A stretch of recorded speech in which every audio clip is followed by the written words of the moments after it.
Good morning guys, andito na naman si Kuya Ron upang magbigay update dito po sa Maynila. Ngayon po ay binabaybay po natin itong Apasibli Street dito po sa may Paco, Maynila. At dyan lamang po, no, malapit na tayo dito sa may tulay ng San Gregorio Bridge kung saan naririyan po yung Estero de Paco na siyang ating pupuntahan ngayon. Ito na po yun, yung tulay na yan.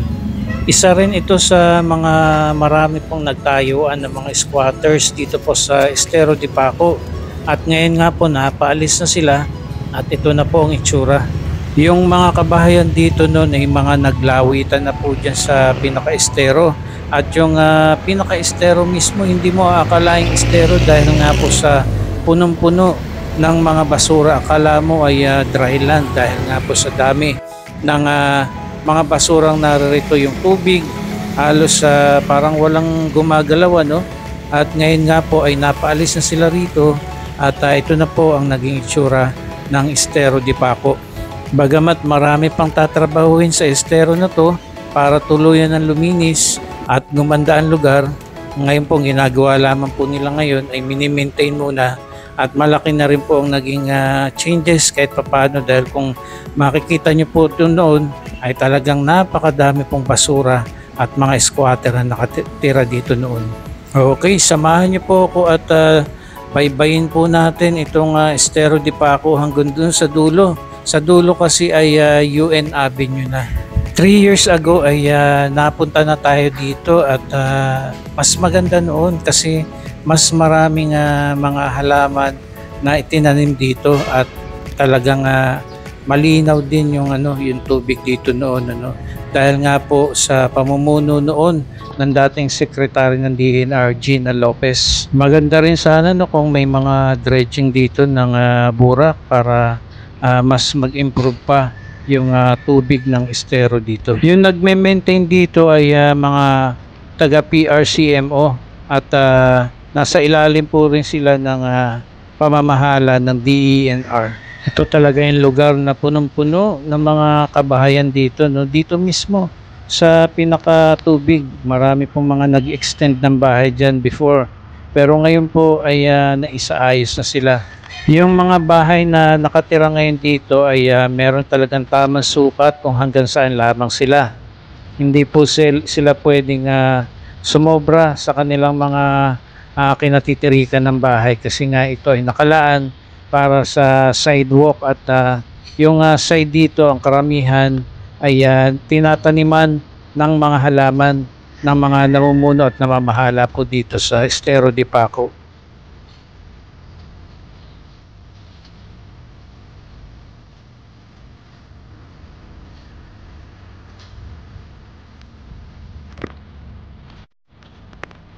May compare lang natin siguro mga 3 years ago ay mas marami pong tayo makikitang mga halaman at mga gulay na nakatanim dito. Pero sa ngayon po kukunti pa ho ito kung maikukumpara po natin noon. Pero kahit papaano po ay wala nang mga kabahayan dito sa side dito, no. At especially dito mismo sa pinaka tubig. Ito po yung barangay 677. Ayan, so malinis naman kahit papaano ay napapangalagaan po ng mga taga PRCMO. Ayan, mas marami before na mga halaman dyan sa gilid. Ngayon kukunti na lang po, bagamat meron pa rin naman, pero mas marami po noon.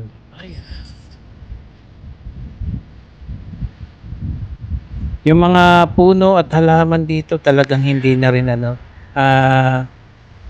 tinanggal bagkus nagtanim pa sila rito ng mga puno para mas tumanda pa lalo.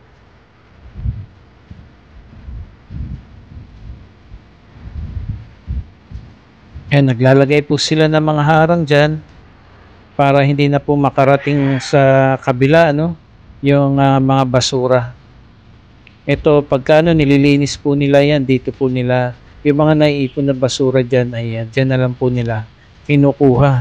May kukumpara nyo po yung tubig dito dito sa may parte na to wala nang ganong basura.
Ayan, yan po yung tulay na UN Avenue Bridge. So sarado na po diyan hanggang dito lamang po yung kanilang nililinisan ng mga taga PRCMO. Kasi sa kabila naman po ibang grupo naman po yung mga naglilinis doon. Yan, nakalagay po diyan, Estero de Paco. Dito po yan sa may UN Avenue Bridge. Yan, kahit papaano po ay malaking changes na rin po ang nangyari dito. At talagang mini-maintain po. At sana lamang ma-dredging pa yung yung estero para mas mag-improve yung kulay ng tubig dito. At mas luminis pa. Yan, salamat po and God bless sa ating lahat.